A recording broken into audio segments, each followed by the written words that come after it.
네, 안녕하십니까. 안녕하세요. 박수 한번 쳐주시고. 네, 오늘은 저당권부터 시작하겠습니다. 131쪽. 네, 저당권. 저당권은 담보 물건입니다. 무슨 물건? 담보 물건. 네, 용익하고 담보가 있을 때 우리가 소유권은 뭐하고 뭐가 있어요? 사용하고 뭐하고? 수익, 처분 권능이 있죠? 여기서 사용 수익을 주는 게 뭐고? 용익이고, 처분권 주는 게 뭐다? 담보물권. 그래서 담보물권은 2편에 있죠? 몇 편에 있어요? 네, 그러면 담보물권 위에는 뭐가 있을까? 네? 아니, 3편 채권이 있어서 그래. 3편 뭐가 있어서? 채권이 있어서 카센터 주인 자동차 뭐하고? 유치할 권리가 생기고, 3편 채권이 있어서 전당포 주인, 동산 담보받고 있는 뭐가 있고? 질권이 있고, 3편 채권이 있어서 은행에서는 부동산 담보권 뭐 갖고 있다? 저당권 갖고 있다. 그 얘기예요. 그래서 저당권은 독자적으로 있는 것이 아니고 반드시 뭐가 있습니다? 채권. 그래서 여기 보시면은 131쪽 맨 위에 보시면은 네, 그게 이제 부동산 담보 대출이에요. 무슨 대출이요? 부동산 담보 대출이라는 말을 많이 들었죠? 이걸 이제 법률 용어로 바꾼 게 뭐냐면 대출은 이제 소비 대차라고 그래요. 무슨 대차요? 소비 대차. 돈을 빌렸으면 금전, 쌀을 빌렸으면 쌀. 소비 대차 계약, 그러니까 소비 대차 몇 편에 있는 거예요? 3편 채권 소비 대차 계약이 있단 말이에요. 그러면 대주가 있고 뭐가 있어요? 차주가 있어요. 대주가 뭐가 되고 채권자가 되고 빌려 쓰는 사람이 뭐예요? 차주. 그러면 채권자는 채무자한테 그 얼굴만 보고 빌려주면 뭐라 그러죠 우리가? 담보 없이 하면 무담보 대출. 그냥 신용으로 빌려주는 경우도 있습니다만 이제 신용이 안 되고 뭐 가지고 이제 담보를 갖고 와라 그런 얘기죠. 그래서 사람이 인적 담보가 들어가는 것이 보증인. 뭐 쓰는 거? 인적 담보가 뭐고 보증인이고 물적 담보가 뭐예요? 여기 유치권, 질권, 저당권. 아시겠습니까? 그럼 부동산 담보를 갖다 고친 말이 뭐예요? 저당권이에요. 부동산 담보권을 뭐라 한다? 저당권. 그럼 저당권 제공자가 있고 저당권 받은 자가 있겠죠? 네. 그럼 왼쪽 보시면은 부동산 담보권 제공자는 설정자라고 합니다. 무슨 자요? 저당권 설정자는 채무자일 수도 있고 누구일 수도 있다. 제3자일 수도 있죠. 이 제3자를 물상보증인 이렇게 얘기해요. 물상 뭐라고요? 보증인. 살면서 이런 제3자가 많이 있으면 좋을 텐데 거의 찾아보기가 힘들죠. 누가 대신 내 대신 뭐야? 담보 제공자는 뭐야? 뭐 가족 정도가 될 겁니다. 그죠? 그래서 담보 제공자는 채무자일 수도 있고 누구일 수 있다? 제3자일 수도 있다. 그러면 이제 채권자가 뭐가 되는 거예요? 네? 저당권자가 되죠. 그럼 시험 지문에 저당권 설정자, 목적 부동산 점유한다. 맞아요? 틀려요? 틀려요.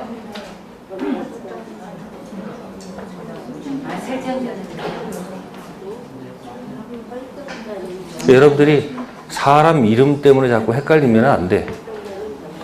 그게 기초라고 합니다. 공부 이것저것 주워서 외워봐야 의미가 없어요. 사람 이름이 제대로 안 됐으면 어떻게 된다? 실수합니다. 제가 저당권 설정자라고 했지.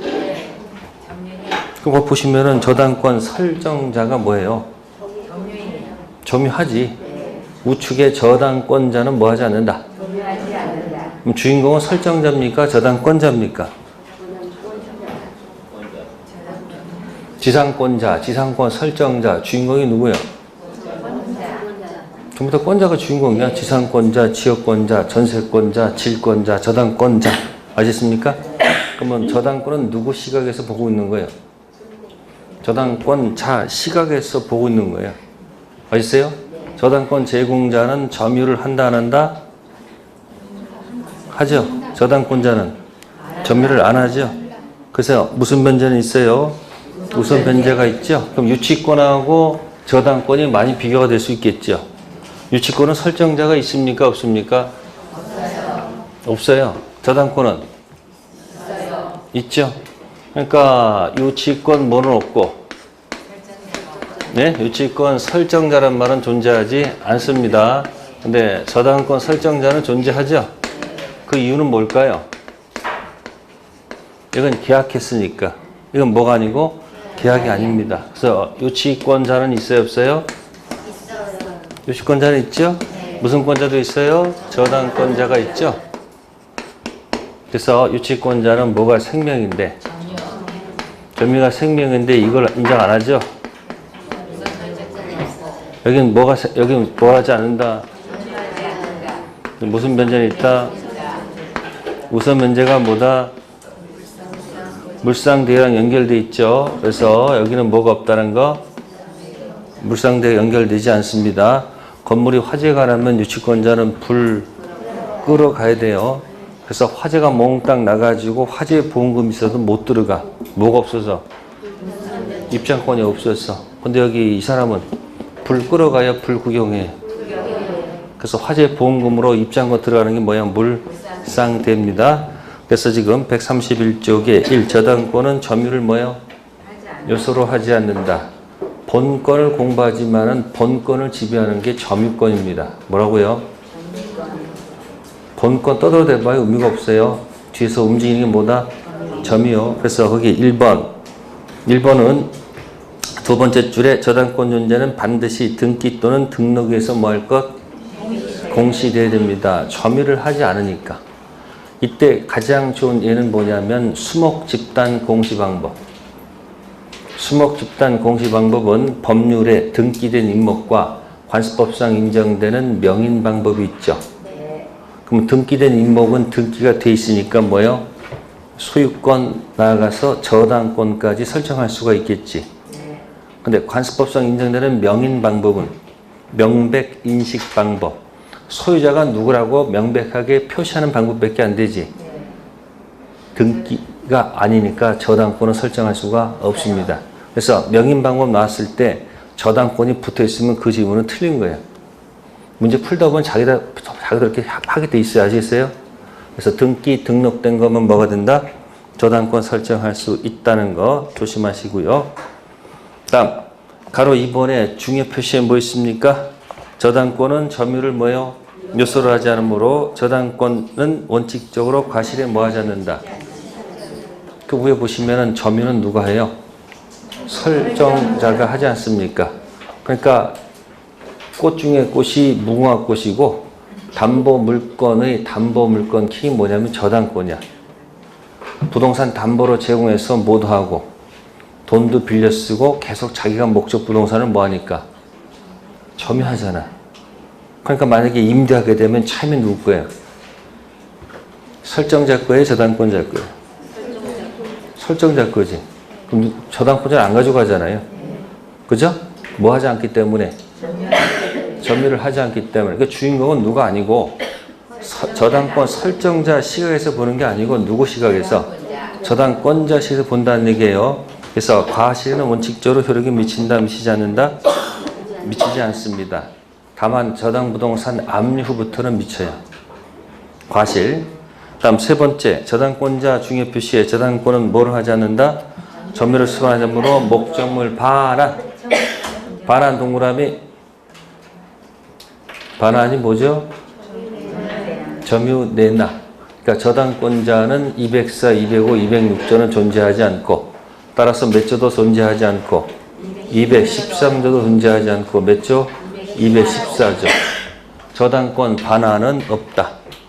이게 전부 다 점유와 연결된 겁니다. 아시세요? 자, 그 다음에 페이지 넘겨보세요. 네, 가로 3점 보시면은 우선 변제 받을 수 있는 피담보 채권 범위 5개입니다. 몇 개요? 5개. 그럼 우선 변제 받을 때 피담보 채권 범위가 어디까지 하는 얘기죠? 360조입니다. 첫 번째가 뭐고? 손가락 펴보세요. 원본. 이자, 위약금, 그 다음에 채무 불이행 손해배상. 이게 지연이자야. 1년분. 그 다음에 실비. 그래서 손가락을 이렇게 하셔가지고 5개 중에서 이 3개는 잘 안 건드리고 꼭 건드리는 게 두 개야. 특히 무슨 이자? 지연이자 몇 년분? 끝에 거 실행비용 포함되어 있죠. 네, 요것이 두 가지가 페이지 좀 넘겨보시면 근저당이 나와요. 무슨 저당이요? 140쪽 가시면은 피담보 채권 범위가 있을 거예요. 무슨 범위요? 그럼 근저당도 채무가 확정되면은 저당권 되죠? 그죠? 그거 똑같다. 거기도 원본 들어갈 것이고 이자 들어갈 것이고 위약금 들어가는데 그 두 가지는 조심하셔야 돼요. 지연 이자는 1년분에 하나지 않는다는 것. 네? 두 번째, 실행 비용이 포함되지 않는다는 것. 그러면 이것을 따로 기억하지 마시고 이렇게 기억하란 말이에요. 이렇게. 무슨 저당에서는? 이 끝에 거 2개 있지. XX. 지연이자 1년분에 하나인다, 하나지 않는다. 실행비용이 포함된다, 포함되지 않는다. 어차피 하는 거. 그래서 그 360조가 근저당에서도 굉장히 뭐예요? 자꾸 거론됩니다. 됐어요? 네. 그 다음에 또 하나가 뭐냐면 가등기 담보권, 경매시 저당권으로 봐요. 뭐로 본다? 그럼 전제는, 법은 항상 전제가 있어. 가등기 담보권은 경매시 뭐로 본다? 저당권 본다. 그러면 시험에 가등기 담보권의 피담보 채권 범위와 저당권 피담보 채권 범위는 같다는 얘기죠. 또 써먹는단 말이에요. 어디서? 가등기 담보권에서 또 써먹는 조문이 몇 조? 360조 피담보 채권. 자, 다시 한번 가봅시다. 133조. 그래서 이렇게 열거된 주문들 자꾸 뭐 할 것? 연습할 것. 자, 그럼 여기 작년도입니까? 기출문제에 저당권 피담보 채권 범위에 뭐 하지 않는 거? 원본, 이자, 위약금, 실행비용. 그죠? 원본 이행기를 경과한 후 1년에 무슨 배상금? 지연배상금. 자, 근데 네 번째 거 보세요. 저당 목적물 하자로 인한 손해배상금. 이게 들어갈 이유가 왜 없을까? 저당 목적물 하자 뭐 점유한 적이 없는데 이게 질권이면 해당이 돼. 질권은 질권자가 계속 뭐 하고 있으니까 점유를 하고 있으니까 거기 이제 질물 있죠. 하자는 손해배상금이 들어가는데 여기 들어갈 이유가 없습니다. 그래서 제가 여러분들한테 그 열거되는 것들 있죠. 법 조문에서 자꾸 뭐 되는 것들이 있어요. 이렇게 뭐 자꾸 이렇게 뭐 이렇게 열거하잖아요. 이렇게 예? 열거된 거 자꾸 거꾸로 읽어보란 말이에요. 거꾸로 로쿠 거라고 그래 제가. 뭐라고? 로쿠 거 조문에 시험에 나옵니다. 그래서 여러분들이 총칙에서 조건부 권리, 무슨 권리? 조건부 권리 처분할 수 있어요? 네? 149조 처분, 상속, 보전, 담보로 할 수 있다. 담보로 할 수 있다는 거 자주 나오죠? 두 번째, 물권법에서 자 여러분들이 법률 규정이 있었죠. 무슨 규정이요? 법률 규정 부동산 물권 변동 187조 시작. 상속, 공영징수, 판결, 경매, 기타. 이거 유일한 예외가 245조 점유 취득 시효. 그 다음에 세 번째가 여러분들 간접점유. 무슨 점유? 간접점유. 간접점유가 권 차차치 194조 아셨습니까? 그래서 지상권 나오고 두 번째 전세권 나오고 그 다음에 질권 나오죠. 왜 지역권은 빠졌고 왜 유치권은 빠졌고 왜 저당권은 빠졌을까? 주인이 점유를 내려주죠. 지상권. 그러니까 주인이 뭐가 돼요? 간접점유, 현재점유. 전세권 점유 내려주죠. 그러니까 간접점유가 되고 현재점유가 되죠. 지역권자는 점유를 내려주지 않으니까 그냥 설정자가 점유자지 그냥 뭐 간접점유 안 나타나죠. 유치권에서는 뭐예요? 설정자가 존재하지 않기 때문에 간접적 말씀 쓸 필요가 없죠. 저당권 점이 내려와 안 내려와요? 다 지금 점이 얘기하고 있는 거야. 전부 다 무슨 얘기? 외운다고요? 안 외워져. 외우려고 빡빡 해봐요. 외워져? 절대 안 외워져. 여러분들 물건 집에 잘 보관하죠? 잘 보관했다 나중에 찾으려면 어떻게 돼요? 아무리 생각해도 생각이 나 안 나? 안 나. 의식할수록 안 나. 그럼 어느 날 우연히 뭐 하다가 갑자기 멍 때리다 갑자기 탁 생각이 나. 아, 제가 그렇거든요. 왜? 전 돈이 생기면 책갈피도 이렇게 책에다 이렇게 숨겨놓는단 말이야. 발견되면 바로 뺏기니까. 그거 어떻게 해요? 했다가 아침에 찾아야 되는 생각이 안 나. 어디 두긴 뒀는데. 그래서 제가 책을 이렇게 묻혀다 어느 날 갑자기 우연히 뭐 하다가 책 딱 보고 돈이 딱 떨어져. 그럼 뭐야? 그때 그 기분은 이루 말할 수가 없어. 시험 볼 때도 막 생각을 해도 생각이 안 나. 할수록 더 뭐 한다? 긴장돼서 안 나. 그러니까 버렸다가 이렇게 보면 답이 보여. 버렸다 보면 답이 저기 보인단 말이야. 그런 원리는 이용하시라는 얘기야. 자, 그럼 여기서 지상권, 전세권, 질과. 그 다음에 뭐야? 사용대차, 임대차, 임치가 있어요. 전부 다 주인이 내려줘. 주인이 점유를 내려주면 주인이 뭐가 되는 거예요? 간접점유가 돼. 점유를 안 내려주면 간접점유가 아니에요. 간접점유 있고, 그 다음에 네 번째, 점유의 모습. 점유의 모습 있죠? 그냥 저는 이거 평공자선. 어디까지? 평공자산. 여기까지만 추정이 되고, 딱 하나 없는 게 뭐야? 추정되지 않는다. 그 다음에 지금 피담보 채권 범위. 무슨 범위요? 몇 조? 360조. 이건 뭐 열거된 것들 아니에요. 조문이 시험 문제 나왔는데 틀리면 그것보다 아까운 게 어디 있어? 여러분들은 판례가 중요하다 하지만 판례도 전부 다 어딜 기초라는 거예요? 아주 지겹도록 하는 거야 지금. 알아도 뭐 한다? 하는 거예요. 무슨 세계로 들어가야 돼요? 무의식 세계로 들어가야 됩니다. 그래서 여기 360조 잘 기억해 두세요. 자, 그 다음에 이제 133페이지 저당권 효력이 미치는 목적물 범위. 경매가 됐을 때 경락인은 목적 부동산 소유권 취득하죠? 근데 가끔 서로 다툼이 있는 경우도 있을까 없을까? 있겠죠? 그래서 제일 먼저 4분의 1번이 무슨 물? 부합물. 자, 거기 부합물에서 가로친 데 있을 때 가로친 데 조심할 거 지상에 수목 있죠? 네? 네. 건물에 부속물이라고 돼 있지? 네. 혹시 혼돈 올 수 있으니까 부합자 고치세요. 부합. 부속물 하지 마시고 뭐라 한다? 부합물로 고치세요. 왜 고치라고 했을까? 이 건물에 부속된 물건 이런 뜻인데 이제 부속물로 고치면 여러분 헷갈리니까 뭐로 준다? 부합물. 왜 그랬을까? 기억나는 거 없어요? 기존 건물 허락, 중축, 구분 소유가 안 되면 부합한다. 그래서 무슨 물로 가고?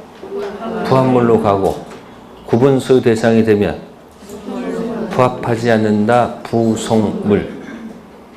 그 부속물은 기존 건물과는 독립된 거죠. 그러니까 부속물에는 저당권 효력이 미친다, 안 미친다? 안 미친다. 안 미칩니다. 근데 어디는 미친다? 부합물에는 뭐 한다? 미친다. 그래서 경락인은 어디까지? 부합물은 취득할 수는 있어도 뭐는? 부속물은 취득할 수가 없다. 그건 구분 소유가 되어 있는 것 별개의 것입니다. 아시세요? 그거 조심하시고. 다음 종물에도 효력이 미친다, 안 미친다? 당연히 주된 부동산에 저당권 설정되면 종물에도 뭐야? 저당권 효력이 뭐한다? 미칠 것이다. 저당권 설정 전후 따질 필요가 없습니다. 저당권 설정 전이든 후든 다 효력이 미치는 걸로 되어 있고요. 자, 가로 3번 과실. 집을 담보대출 받아서 집세를 받아먹죠. 집세가 가실이고 집이 원물이에요. 그럼 원칙적으로 저당권 효력은 어디에 미치지 않는다? 과실에 미치지 않습니다. 아셨어요? 단 저당 부동산 뭐한 후? 압류 후. 돈을 안 갚어. 그래서 압류가 들어간 후부터는 뭐야? 채권자, 저당권자가 가져가도 뭐하다? 좋다. 점유를 요소로 하지 않겠다는 거. 그 다음에 가로 4번 무슨 대위? 네, 물상 대위. 자, 우선 변제권 인정되면 인정되겠죠. 지상권자는 우선 변제가 인정됩니까? 안 됩니까?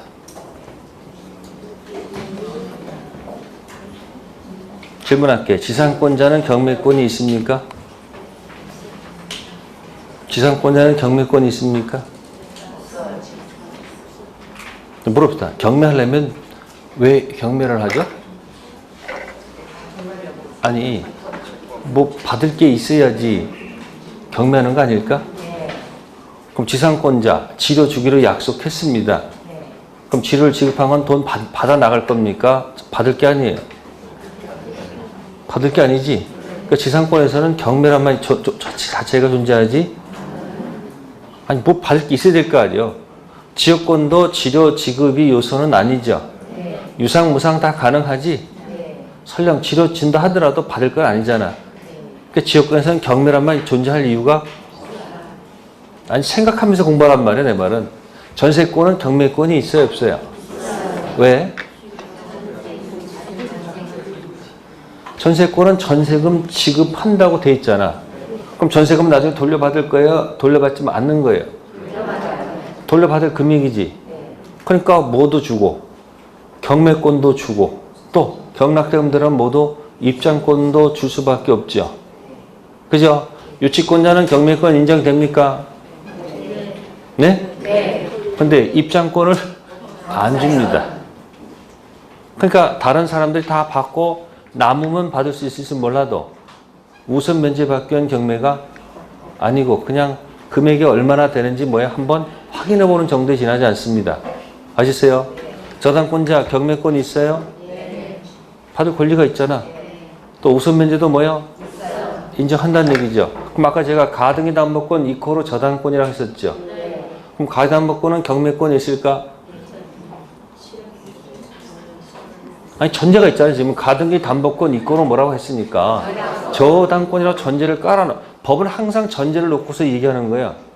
그럼 가등기 경매권 있을까 없을까? 있다. 우선 면제권 있을까 없을까? 있다. 그게 가등기 우선 면제권 똑같아. 원본 이자 위약금 지연이자 몇 년분? 1년분 실행비용 들어갔겠지. 됐어요? 네. 그래서 여기 이제 물상대라는 것은 뭐가 있을 때 들어간다. 네? 우선 변제권 있을 때. 그러면 그거 조금 고급스럽게 하게 되면요. 저당권 붙은 토지가 있었다. 뭐가 있었다고요? 자, 이 토지가 매각이 됐습니다. 매각 토지. 또 하나는 수용 토지. 무슨 토지요? 수용 토지. 자, 매각됐다는 것은 이건 186조를 얘기하는 겁니다. 몇 조요? 186조. 이거는 187조를 얘기하는 겁니다. 상속 공영징수 있죠? 그거 얘기하는 거예요, 그거. 그러면 저당권 붙은 토지가 수용됐을 때 수용 토지에 저당권 여력이 미칠까 안 미칠까?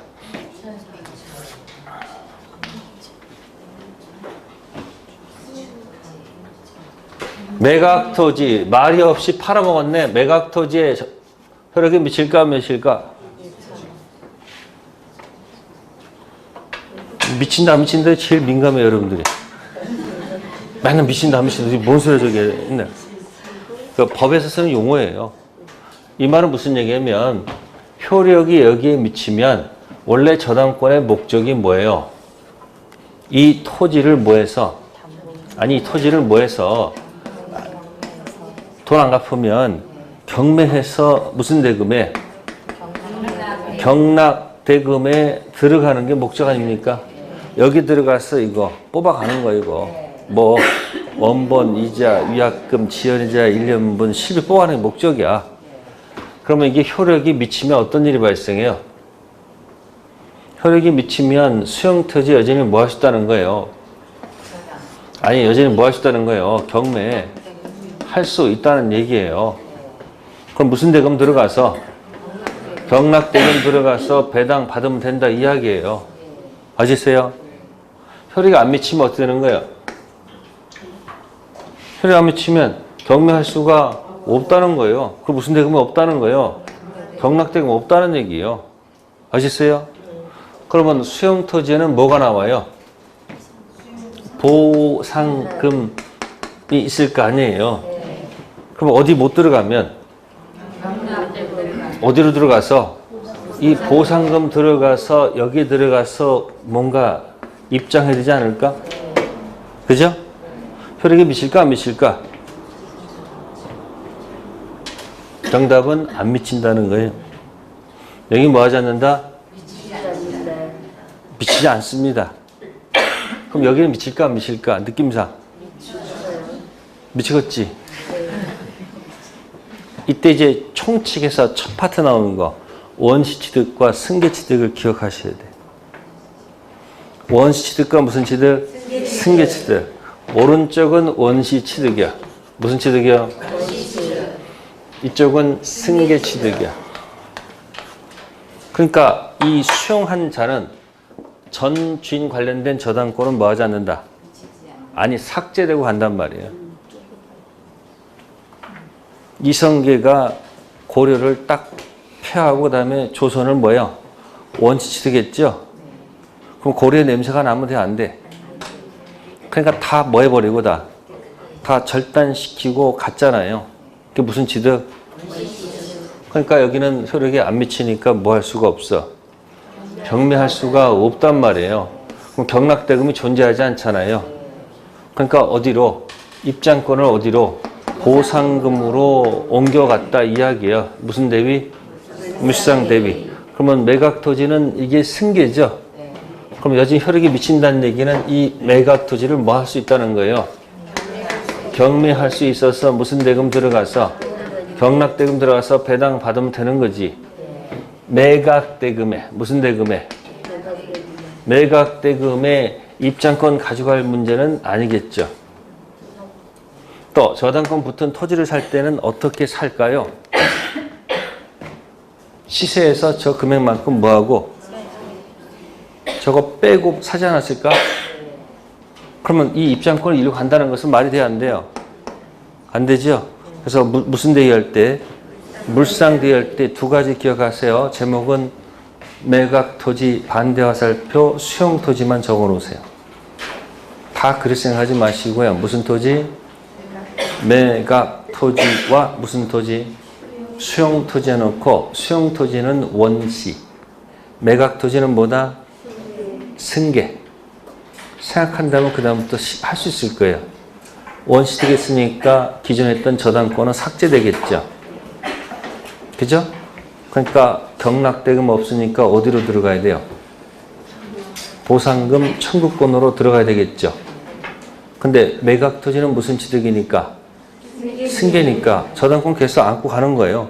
그러면 경매에서 경락대금 받으면 되는 거지. 어디는 관계가 없다. 매각대금에서는 물상되는 말을 써서는 안 된다. 그래서 이 물상대입니다. 그래서 지급 또는 인도전 압류가 들어가면 돼요. 특정성을 유지시키서 하는 겁니다. 저당권자 꼭 본인이 할 필요 없어요. 제3자 하더라도 특정성은 그대로 유지가 될 것이다. 자, 그거 됐고요. 그 다음 밑에 이제 5번. 목적 토지의 건물 무슨 경매? 자, 일괄 경매는 어디서부터 시작해야 됩니까? 여기서 시작하는 거 아니죠? 여기서부터 시작해야 되겠죠? 예?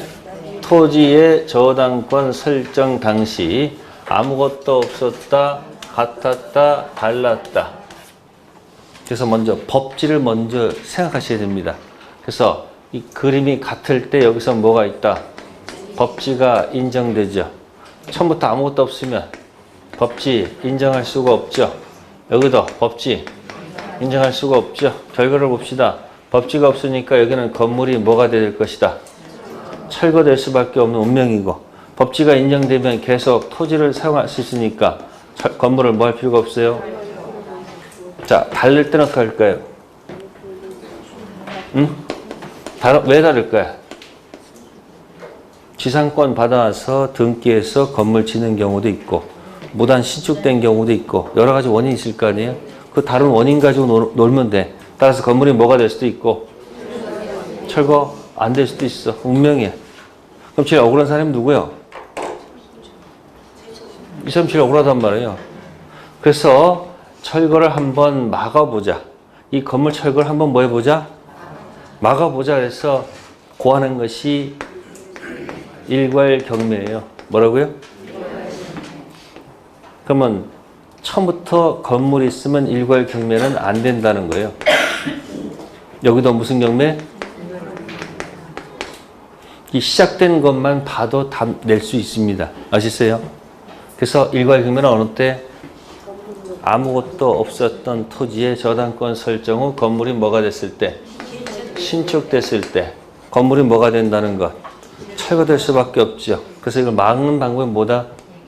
일괄경매. 따라서 처음부터 뭐가 있다면? 아니.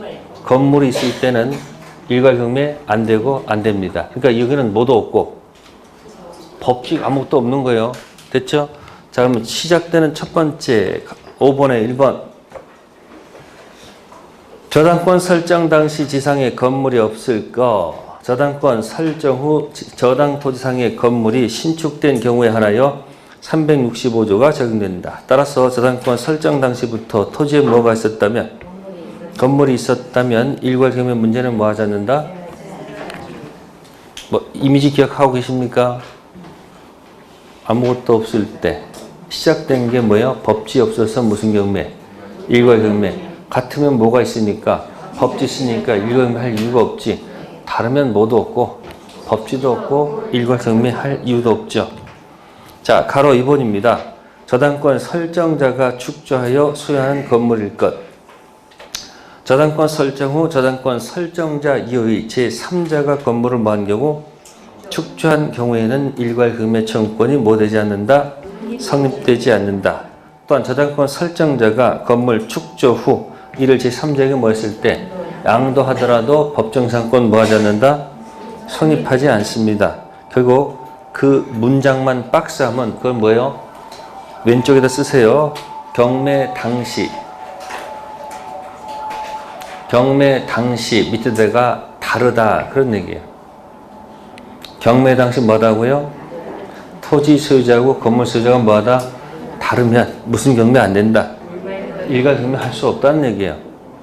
그러니까 보세요. 아무것도 없었다. 경매 당시 같아야지 일괄경매할 수 있는 거예요. 그럼 그 밑에도 중요 표시 있죠? 네? 저당권 설정자로부터 저당 토지한 용의권 설정받은 자가 토지의 건물을 뭐한 경우 축조한 경우라도 그 저당권 설정자가 건물 소유권을 취득한 때 민법 360에 정한 일괄경매 청구의 취지에 비춰볼 때 설정자가 건물을 축조한 경우뿐만 아니라 이와 같은 경우에도 저당권자는 토지와 함께 건물에서 경매를 뭐 할 수 있다? 청구할 수 있다.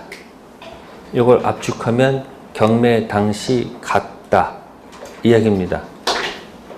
경매 당시 뭐라고요? 같다. 그럼 경매 당시 같을 때 무슨 경매 할 수 있는 거예요?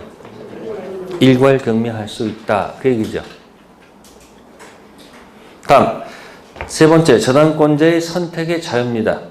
저당권자는 반드시 일괄 경매를 청구하는 것은 아니고 자신의 자유로운 뭐에 따라서 선택에 따라서 토지만을 뭐 할 수 있으며 이러한 경우 경락에는 법지 제한을 받는다 받지 않는다? 받지 않습니다. 왜? 원래 법지 있었어요? 없었어요? 없었죠. 그럼 거기 3번은 뭔지 아세요? 왼쪽에다 영어로 쓰세요. can입니다. can. 뭔 캔이요? 일괄 경매, 토지 경매, can. 일괄 경매는 의무가 아니고 뭐요? 선택할 수 있다는 얘기죠. 그러니까 지금 그 문장을 정리한 것이 오른쪽 표예요. 오른쪽 표 보이십니까? 나대지 저당권 설정 후 건물이 뭐가 됐다? 신축됐다. 밑으로 내려가서 경매 당시 뭐하면 토지 건물 소유자가 뭐하면 같다면 자, 밑에 내려가면 뭐예요? 토지와 건물, 일괄 경매 캔 가능이죠? 토지 경매 캔이죠. 근데 우측에 경매 당시 만약에 뭐하다면 다르다면 뭐 할 수 없어요. 일괄 경매 할 수 없고 오직 토지만 경매 머스트지 뭐. 그러면 색깔을 가시고요. 토지 경매 캔, 토지 경매 해야 함 있죠. 그거만 색깔 칠해보세요. 토지 경매 캔 색깔 칠하시고 토지만 경매해야 함 쭉 색깔 칠해보세요. 했어요? 자, 토지만 경매 캔, 토지 경매해야 함 있죠. 건물 철거해야 됩니까? 건물 철거될 필요가 없습니까? 건물 철거됩니까? 건물 철거할 필요가 없습니까? 그래서 물어보는 거예요. 그래서 법제 없다고 아까 얘기했잖아. 그러니까 뭐만 경매 들어가면 건물 철거해야 된다니까. 출발에 뭐가 없었다고 그랬어. 아니 건물 이거 법지 없다고 그랬잖아. 일괄 경매하면 한 사람이 경납받으니까 건물 철거 문제가 없지. 근데 끝까지 뭐만 경매를 해붙여버리면 법지가 없잖아. 그럼 건물 뭐 해야 돼요? 철거해야 돼. 출발이 뭐가 없어? 아까 건물이 뭐만 경매하면 법지 없어요. 건물 뭐 해야 된다고? 철거해야 돼요. 아셨어요? 그래서 그 나돼지부터 시작하는 것을 거기서 보지 마시고 이 그림에서 보란 얘기예요. 철거돼야 되겠죠? 그래서 한번 막아보자는 게 뭐죠? 그럼 일경매하면 어떻게 된다고? 경매 당시 뭐하면? 같으면 일괄 경매가 들어가면 철거될 필요가 없지만 만약에 뭐만 들어가면 건물 철거해야 돼. 또 다르면 뭐만 경매해야 돼? 그러면 건물 뭐 해야 돼요? 철거해야 돼. 일괄 경매가 됐을 때면 철거 문제가 없다는 얘기예요. 네, 그래서 일괄 경매하고 법정 지상권하고 묶어서 기억할까? 그럼 여기다 한번 해볼게요. 토지 위에 뭐가 있었다? 건물이 있었다. 갑갑. 네, 토지의 저당권 설정했습니다. 저당권은 어디만 미칠까요? 네? 토지만 미치지 어디는 안 미쳐요. 단독 저당이니까. 무슨 저당? 토지 건물 같았어요? 달랐어요? 같았죠? 그럼 뭐가 있어요? 법지 있죠? 근데 건물이 멸실됐어. 건물이 뭐 됐다고? 멸실됐는데 다시 여기다 건물 그대로 뭐야? 신축했어요. 자, 토지의 저당권 효력은 있습니까? 없습니까? 건물은 뭐 원래 설정한 적이 없었죠? 자, 건물이 멸실되고 신축됐습니다. 자, 법지가 있을까 없을까? 어떤 날은 있고 어떤 날은 없고 믿을 수가 없어. 네, 토지에도 뭐가 설정되고 저당권 설정되고 어디도. 그러면 저당권이 두 개가 있었네. 여기도 있었고 여기도 있었네. 그죠? 토지 건물이 같죠? 뭐가 있어요? 법지 있다고 봐야 되겠지? 자, 건물이 멸실되고 다시 신축됐습니다. 건물이 멸실되고 다시 건물이 뭐가 됐다고? 똑같이 신축됐습니다.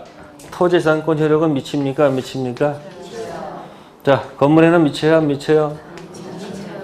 네? 미쳐? 안 미쳐?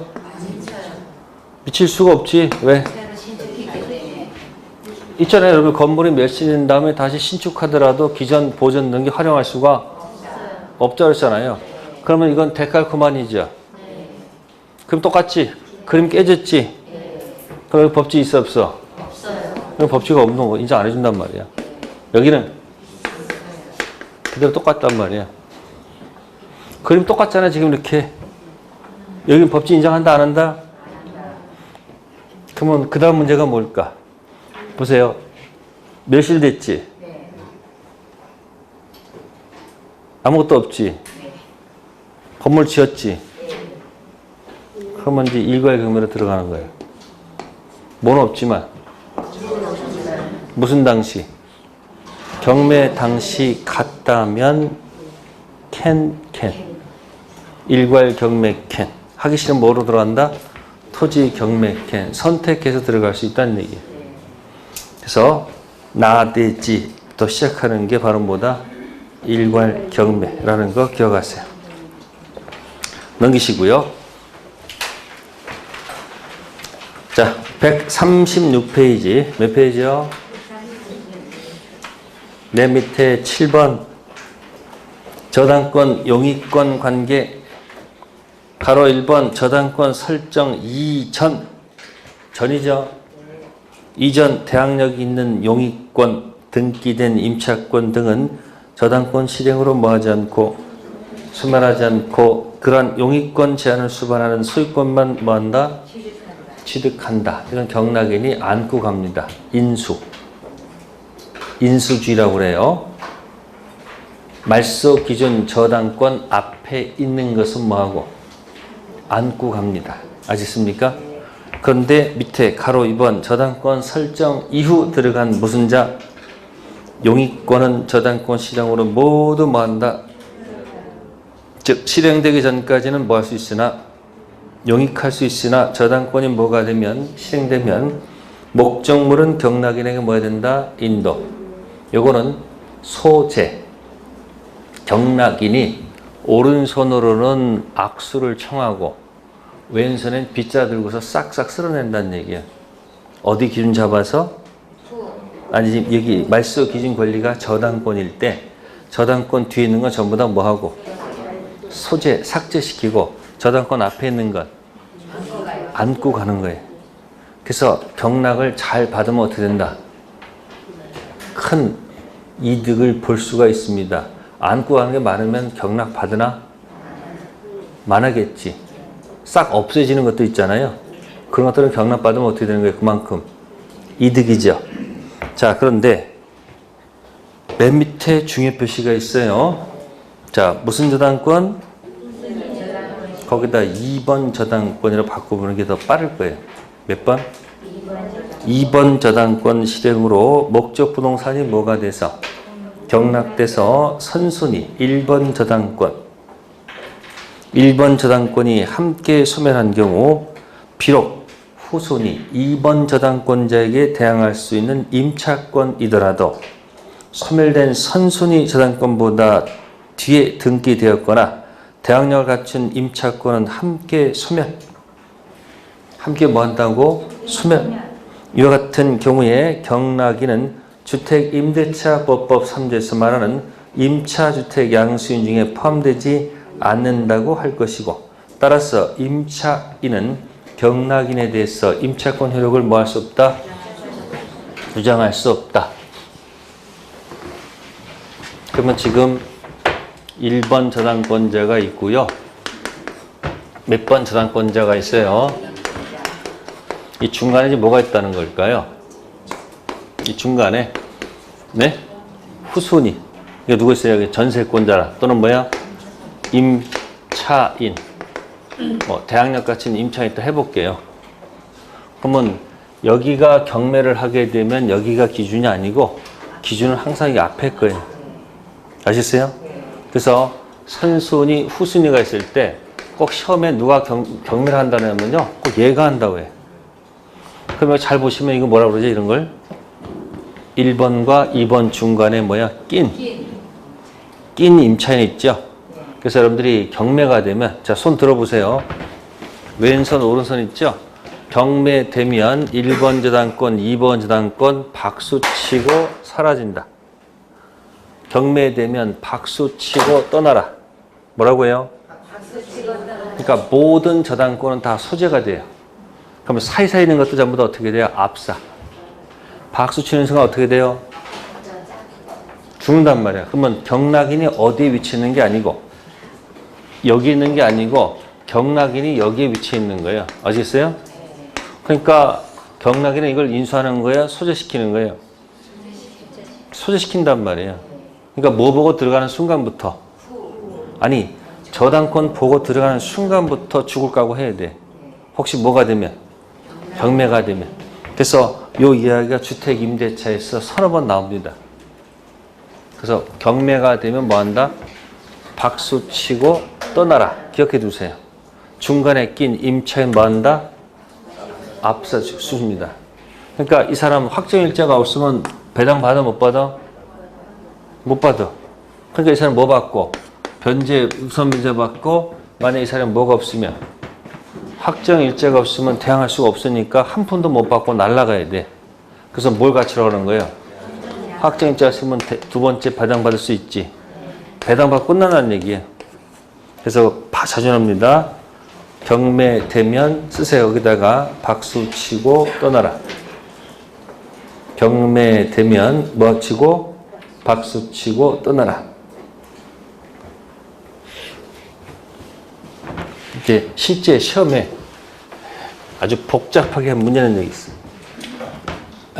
의뢰 주택이 있었다. 이 앞에 선순위 저당권이 설정된 주택에 들어간 임차인께서 대항력은 갖췄고 그 다음에 B가 후순위 상권자가 들어갔고 확정일자는 후순위 뒤에 붙었다.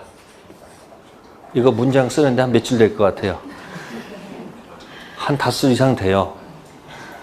딱 보는 순간 뭐다? 어디 중간에 꼈어요? 그러니까 1번, 2번 중간에 꼈으면 뭐야? 그럼 물어볼게. 시험 지문에서 여러분들 배당을 누가 먼저 받을까요? 여기서 얘가 먼저 배당 받고 그 다음에 갑이 받을까? B가 받을까? 확정이 뒤에가 있잖아. 얘가 먼저 배당 받고 그럼 이 사람 세 번째 배당 받겠지.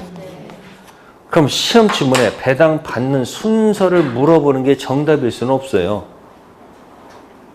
포인트는 새로운 경락인에게 뭐 할 수 있느냐? 대항할 수 있느냐 없느냐, 그게 다 정답이지. 배당을 얘가 먼저 받고 이런 건 다 뭐야? 5개 지문을 뭐 하기 위해서? 만들기 위해서 억지로 만드는 지문들이야. 그럼 시험 문제에 이런 걸 내겠죠. 또 시험 문제는 뭐다? 말소 기준보다 앞에 있는 것보다 뭐 한다? 이렇게 1번, 2번 중간에 낀 뭐다? 임차인을 내는 거예요. 아시겠어요? 그래서 1번, 2번 딱 나오는 순간 뭐 한다? 중간에 있으면 박수 치고 뭐 한다? 떠나라. 꼭 좀 기억해 두세요. 네, 137쪽. 네, 거기 표 들어가 있네요. 저당권자 204, 205, 206조 있어요, 없어요? 없죠? 저당권자는 설정자로부터 점유를 받아본 적이 없다. 그럼 뭐 하지 않는 자가?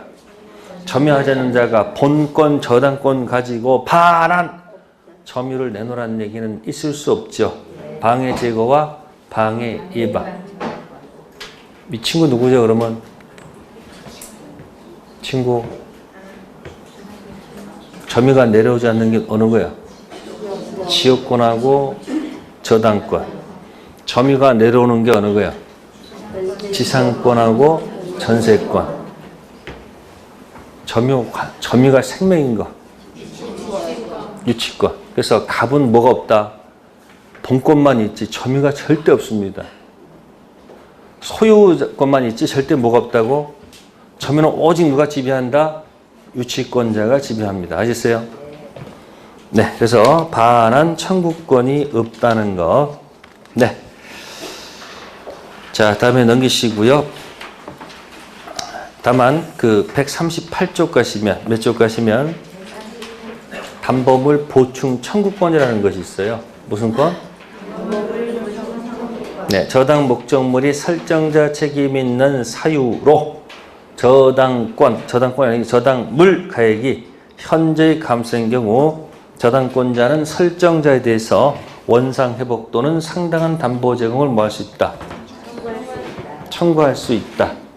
거기다 조금 의미를 부여한다면 이전에 이런 문제가 나온 적이 있어요. 예, 토지에 수목이 있습니다. 수목은 종속 정착물입니다. 무슨 정착물이요? 그러면 토지에 저당권 설정되면 여기에 효력이 미칠까 안 미칠까? 토지에 저당권 설정되면 종속이니까 여기도 효력이 뭐한다? 미친다는 얘기죠. 그러면 정락인은 같이 취득한다는 얘기예요.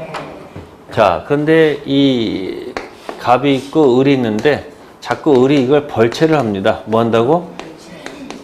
그러면 이 갑 입장에서는, 누구 입장에서는, 저당권자 입장에서는 뭐 할 수 있다? 벌채 중지를 요구할 수 있습니다. 뭐 하시다고요? 요건 214조 준용한다는 말을 생각하시면 돼. 몇 조요? 이게 뭐죠? 방해 제거. 근데 밤 사이에 다른 토지에다가 갔다가 뭐야? 몽땅 이 나무를 전부 다 뭐야? 다 팔아먹었습니다. 그럼 이걸 반출된 수목이라고 그래요. 뭐라고? 반출된 수목에 대해서 저당권자 갑께서, 누구께서? 저당권자 갑께서 자, 반출 수목 반환을 요구할 수 있을까 없을까? 반출 수목 반환 요구할 수 있을까 없을까? 213조는 준용할 수가 없잖아. 이 사람은 뭐 한 적이 없기 때문에 어디다가 가져가려고? 그러니까 뭐 할 수 없다는 거예요? 반출 수목은 뭐 할 수 없다? 반환 요구할 수가 없어요. 그러나 갑이 을한테 얘기할 수 있어요. 네가 한 짓이니까 좋은 말 할 때 이거 뭐 하라? 원래대로 돌려놔라. 뭐라고요? 원상 회복해놔라. 이게 만약에 여의치 않으면 뭐하라? 다른 담보물을 뭐야? 제공하라. 그게 담보물 보충이야. 뭐는 없지만 반출, 수목, 반환은 안 되지만 무슨 청구권을 던져서 담보물 보충 청구권 던질 수 있다는 얘기죠. 그러니까 벌채 중지는 할 수 있지. 벌채 중지는 가능하지. 근데 반출, 수목, 반환은 안 되지. 그 대신 그 사고 일으키는 자한테 뭐 한다? 다시 뭐 하라? 원상 회복 또는 뭐다? 저것만큼 다른 담보물을 보충하라고 요구할 수 있지 않을까? 그럼 연결이 돼요? 뭐는 안 되지만 벌채 중지는 가능하지만 반출, 수목, 반환은 안 돼. 대신 뭐 한다? 네가 사고 쳤으니까 도로 원상 다른 담보 갖고 와라고 보충 청구권 들어가면 됩니다.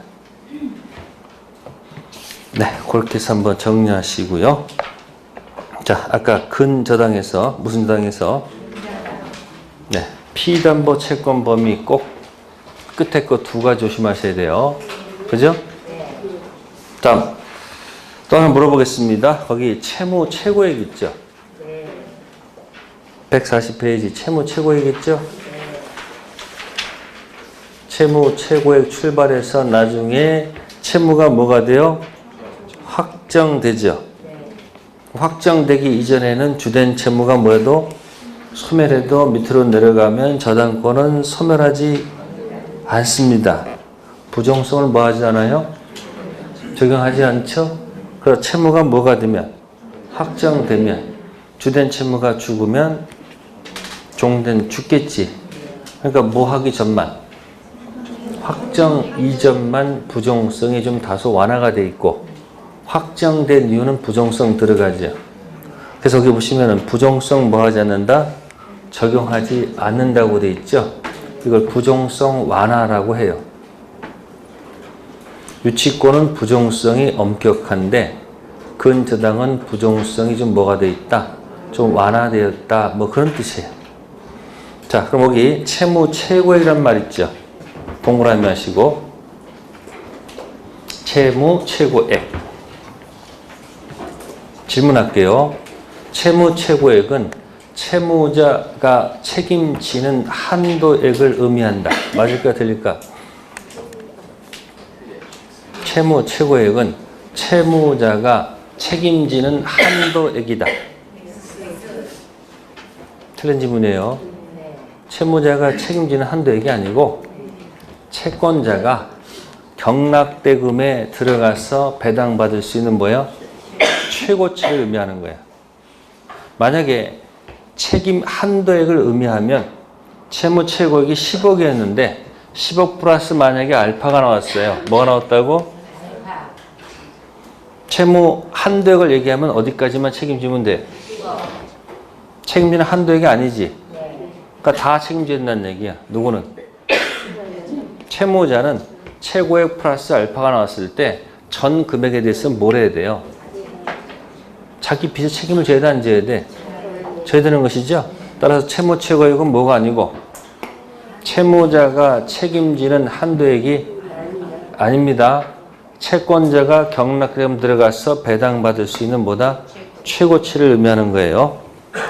네, 그 정도까지만 얘기하겠습니다. 공돈당은 생략할게요. 네, 쉬었다 하겠습니다.